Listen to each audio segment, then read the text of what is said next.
creative genius. I teach art, but art is really only a piece of the creative genius, so I'm going to run through this super, super quick.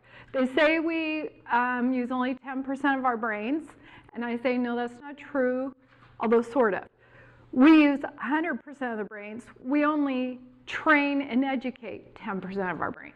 The other 90%, so you guys know the whole iceberg thing, right?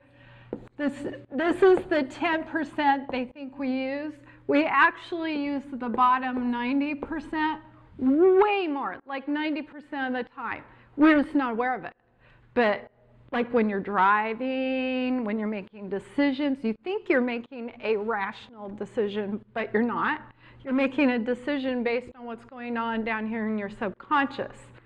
And what's going on down here in your subconscious has to do with your past experiences, your beliefs, your emotions, your values. There's all these things that play a part in how you make decisions and how you live your life out. You live your life out according to this, not this. But when you go to school, you only learn and train how to access this. The 3 R's, reading, writing, arithmetic, okay? These 3 R's teach you academics or academic literacy, pretend I wrote the whole word. That trains that part of your brain, okay? In the School of Creative Genius, I teach a new set of 3 R's that teach you creative literacy, that helps you access that part of your brain.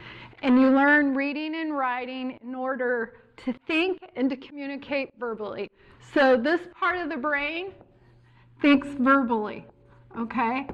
This part of the brain thinks visually.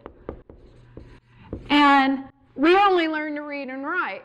But if you were to learn art skills, you would start learning to think visually, which all the geniuses throughout history will say all their insights came to them through visual thinking. Have tons of quotes on it, from Einstein to Da Vinci and everybody else.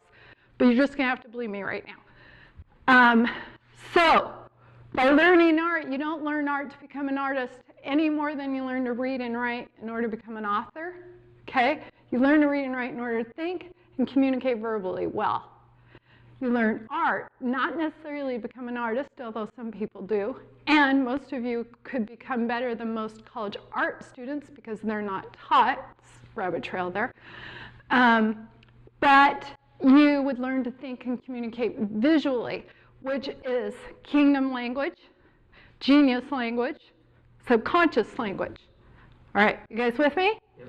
See accurately. In Da Vinci, I'll tell you this quote. Da Vinci said the secret to all his genius, whether art or science, any of his innovations, came from learning how to see. He said how to see is the most important skill. 90% of the information you take in your whole life comes in through the eyes. So my first art skill I teach is the visual arts, drawing and painting, because it teaches us how to see. Most of us see with our verbal brain. Most people think they can't draw because they're trying to draw with their verbal brain and they don't know how to see. So when you get in my art classes, they teach you how to see and you actually draw with your visual brain, which is shockingly easy to do once you know how. It's just like reading and writing. So I believe I can turn everybody into an artist. And I have that reputation, right? So